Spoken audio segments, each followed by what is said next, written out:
Bonjour, soyez les bienvenus au think tank cybersécurité au sein de l'association de veille pour dirigeants InnoCherche. Nous avons organisé la soirée de sensibilisation aux intrusions malveillantes dans votre système d'information ce mardi 2 juillet 2019.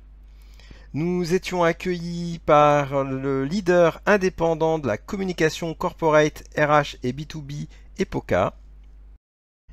J'insiste et je le répète, cette vidéo a des visées pédagogiques.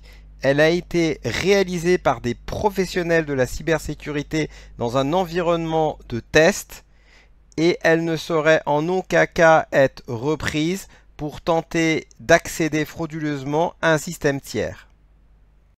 Je donne maintenant la parole à Gilles Felt, conseil expert, spécialiste en cybersécurité. Tous les standards de cryptage, parce que c'est du cryptage, ce qu'il y a à l'écran, c'est un algorithme, il faut le décrypter pour pouvoir y entrer. Mais au départ, c'est une histoire de fréquence. La fréquence, elle se balade ici dans la pièce, elle est partout, comme disait Eric, elle bute contre le mur, elle sort à l'extérieur, et ainsi de suite. Donc on arrive, nous, à la capter.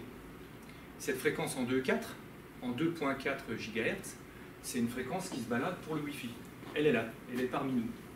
Donc cette fréquence, eh bien, elle va profiter à certains petits malins.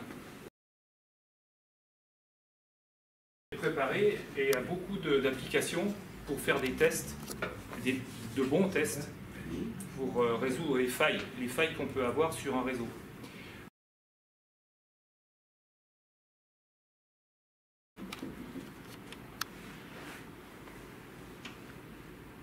Un scan.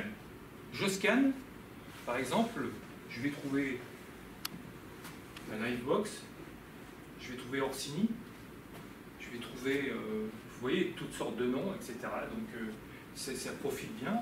Vous avez en plus les stations sur 74 qui correspondent à 74, en 44 c'est le signal dans l'environnement. Plus le chiffre augmente, plus la distance s'éloigne. C'est-à-dire que, alors je vous explique par rapport à ce qu'il a précisé Eric tout à l'heure, c'est que la technique de war driving en anglais, ça veut dire tourner dans notre environnement, prendre un ordinateur avec un moniteur, brancher un GPS dessus, faire une recherche à pied ou en voiture. C'est ça. Et faire un check, un balayage donc, de notre environnement pour savoir qui est connecté.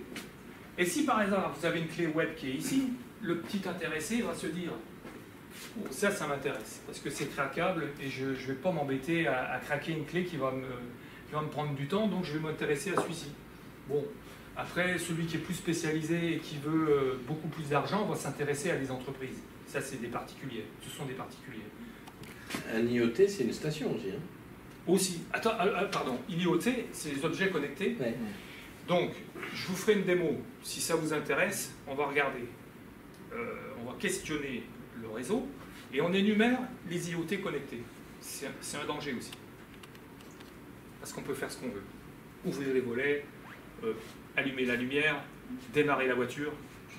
On peut faire des... Qui va vouloir rentrer sur la station, eh bien, il va faire une ligne de commande, il va mettre ça. Ensuite, out, c'est le fichier qu'il va créer. Il crée ça sur son disque dur, il met ça sur son bureau ou dans la documentation. Eh bien, il envoie.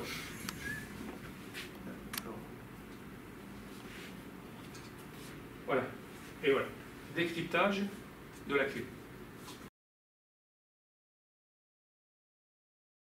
Parce que pendant tout ce temps-là, le hacker ne s'en rend pas compte. Hein. Non. Vous ne rendez compte de rien.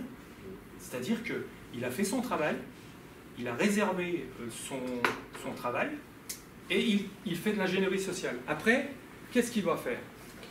Il va prendre Harvester. Harvester, c'est un serveur qui va dire, Monsieur René, je tape harvester-1000/René, entreprise, boum, et j'ai tout le listing de ses mails connectés, de son staff. Donc il va savoir que Monsieur René, Gilles, etc., Isabelle, Annabelle, etc., sont dans l'entreprise. Je m'intéresse à eux.